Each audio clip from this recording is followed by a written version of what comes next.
Large deposits of oil and natural gas have been trapped deep below the Earth's surface in reservoir rock. With the help of modern horizontal drilling and hydraulic fracturing techniques, these deposits are being developed and produced around the world in an environmentally safe and responsible way. Let's take a look at the standard drilling, completion, and production process of an oil and natural gas well using these technologically advanced techniques. Once a reservoir has been identified, a surface hole is drilled down below all freshwater aquifers. Since hydrocarbon-rich reservoirs are typically a mile or more below the surface, they're well below all freshwater aquifers, which are usually no more than 1,000 feet below the surface. As an environmental precaution, the upper portion of the wellbore is drilled with a water-based mud system, which protects freshwater aquifers, while also cooling the bit and flushing the cuttings to the surface.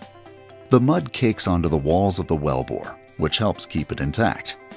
Once the wellbore is past all water aquifers, steel pipe called casing is inserted into the well, and cement is pumped into the casing and out through the bottom of the casing.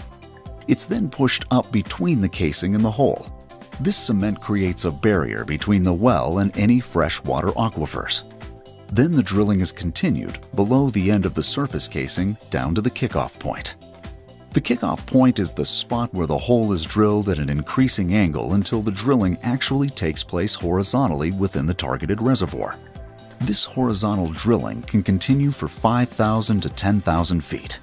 Once total depth is reached, more protective casing is inserted. That casing is also cemented into place, creating an additional protective barrier through the entire length of the well. This protects both the environment and the well.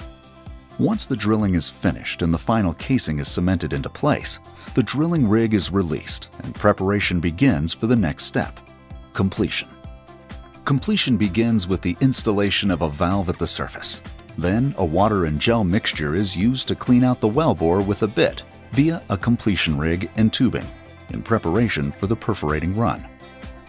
The perforating guns are then lowered into the horizontal section of the casing via tubing and fired at a predetermined depth, perforating the casing in the rock with perf tunnels that are approximately 30 inches long and 1/3 of an inch in diameter. The perforation guns are then removed in preparation for the next step, hydraulic fracturing. A fleet of pump trucks capable of up to 40,000 horsepower are used to send a mixture of mostly water and sand deep into the wellbore and out into the perf tunnels. This process fractures the rock, and the fractures are filled with sand in the fluid to prop the fractures open when pressure is relieved. This provides the trapped oil or natural gas a conductive flow path into the wellbore. Once the hydraulic fracturing treatment is pumped away, a plug and perforating guns, which are controlled at the surface via an electric line, are pumped down the casing. The plug is set to isolate the Stage 1 interval and perforations are shot for Stage 2. The Stage 2 hydraulic fracturing treatment is then pumped to treat the second set of perforations. This process is repeated along the entire length of the horizontal section of the wellbore. Once the multi-stage stimulation is completed, the frac fleet is rigged down and a workover rig is moved in to drill out the plugs, which allows the oil or natural gas to flow up the wellbore.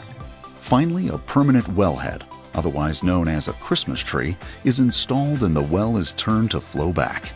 This allows the oil or natural gas to flow and be captured at the surface, where the sales process begins.